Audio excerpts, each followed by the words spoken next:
አብዛኛው ሰው የማያውቀው ነገር ግን ለጤናችን እጅግ በጣም ጠቃሚ ከሆኑ የፍራፍሬ አይነቶች ውስጥ አንዱ ሎሚ ነው። ሎሚን ታዲያ በተለያየ መልኩ ልንጠቀምበት እንችላለን። እንደዛም ሆኖ ግን ሎሚን ከውሃ ጋር ቀላቅሎ መጠቀም ለጤና እጅግ ጠቃሚ እንደሆነ የተለያዩ ጥናቶች ያሳያሉ። ታዲያ እኛም በዛሬው ቪዲዮአችን ሎሚ የተቀላቀለበትን ውሃ በየቀኑ መጠጣት ምን አይነት ጥቅም ይሰጠናል የሚለውን በስፋት እንመለከታለን። ላይክ፣ ሼር እና ሰብስክራይብ እያደረጋችሁ እስከ ፍጻሜው ተከታተሉ። አብዛኛው ሰው ከሚቸገርባቸውና ለጤናም እጅግ በጣም ጎጂ ከሚባሉ ነገሮች ውስጥ አንዱ በጉበታችን አካባቢ በከፍተኛ ሁኔታ የስብ መከማቸት ነው። የሎሚ ውሃን በየቀኑ የምንጠጣ ከሆነ ግን በጉበታችን አካባቢ ጮማ ወይም ደግሞ ፋት የመጠራቀም ዕድሉ አነስተኛ ይሆናል። ታዲያ በጉበታቸው አካባቢ በከፍተኛ ሁኔታ ጮማ አሊያም ፋት የበዛባቸው ሰዎች ለከፍተኛ ህመም ሲዳረጉ ተመልክተናል። አንዳንዶችም ሚሊየን ብሮችን በማውጣት እስከ ውጭ አገር ድረስ ሄደው ሲታከሙም እንመለከታለን።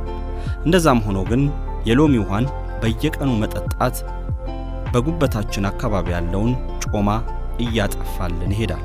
በአንድ ወቅት ላይ የተደረገ አንድ ጥናት እንደሚያሳየው ከሆነ ለተከታታይ 14 ቀናት የሎሚ ውሃን የሚጠጣ ሰው ቢያንስ 50% ወይም ግማሽ የሚሆነውን በጉበቱ አካባቢ የተጠራቀመን ጮማ የማቅለጥ ዕድል አለው። የሎሚ ውሃ ከሚሰጡን ጥቅሞች ውስጥ ሌላኛው በሰውነታችን ውስጥ ያለውን የኮሌስትሮል መጠን አነስተኛ ማድረግ ነው። ኮሌስትሮል ሲባል ሁሉም የኮሌስትሮል አይነት መጥፎ እንዳልሆነ ይታወቃል። አንዳንዱ የኮሌስትሮል አይነት ግን በሰውነታችን ውስጥ ከፍተኛ ችግርን ሊፈጥር ይችላል።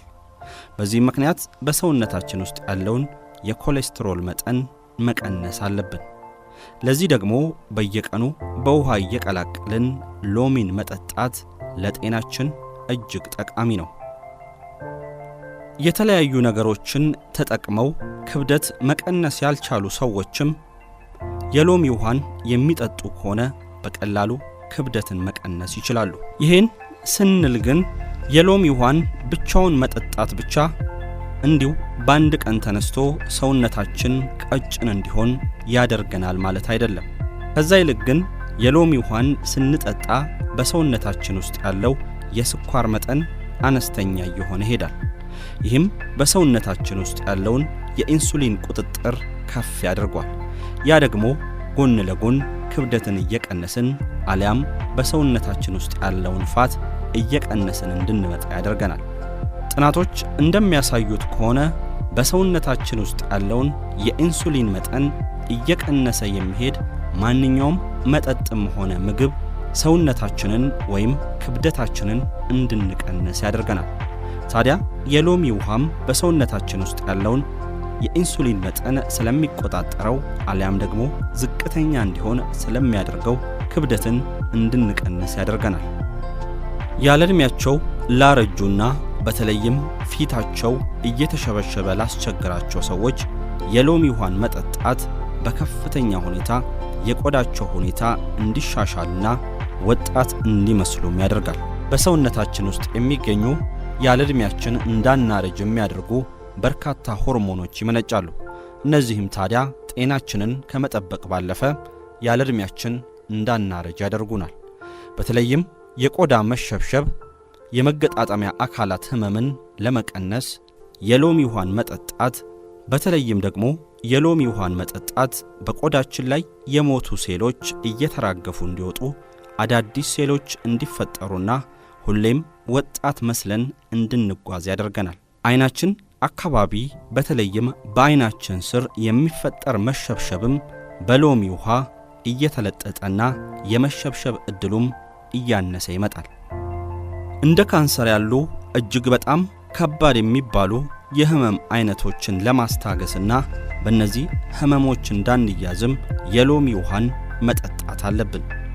የሎሚ ውሃን ስንጠጣ በአንጀታችን እንዲሁም በሳምባችን አካባቢ ሊከሰት የሚችል የካንሰር ሂደት እየቀነሰ ይመጣል። የተፈጠረ የካንሰር ሴል ካለም በሎሚ ውሃ መጠኑ እየቀነሰና እየተዳከመ እንዲሄድ ይሆናል።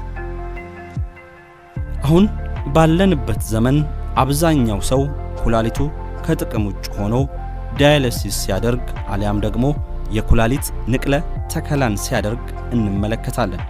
ታዲያ ኩላሊታችን ከጥቅም ውጭ እንዲሆን ወይም ፌል እንዲያደርግ ከሚያደርጉን ነገሮች ውስጥ አንዱ በኩላሊታችን ውስጥ በብዛት የሚገኘው ጠጠር ነው።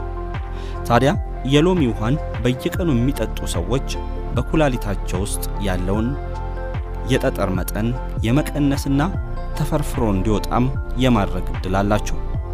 በሎሚ ውስጥ ያለው ሲትሪስ የተባለው ንጥረ ነገር በሰውነታችን ውስጥ የሚገኙ አላስፈላጊ ብረታ ብረቶች እንዲሁም ድንጋይን የመሳሰሉ በሰውነታችን ውስጥ በአጋጣሚ የገቡ ነገሮችን አፈርፍሮና አለስልሶ ከሰውነታችን እንዲወጡ የማድረግ ዕድል አለው።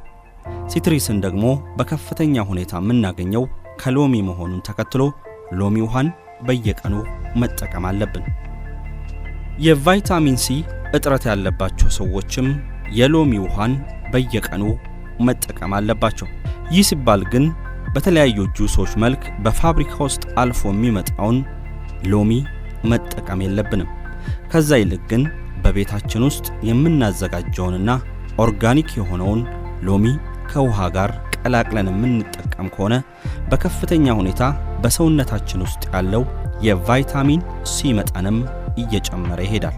ብዙ ጊዜ በፋብሪካ ውስጥ አልፈው የሚመጡና ከሎሚ የሚመረቱ ጁሶች በሙቀት ውስጥ ማለፋቸውን ተከትሎ በውስጣቸው ያለው የቫይታሚን ሲ መጠንም ዜሮ ሊባል በሚችል ደረጃ ከውስጣቸው ይጠፋል።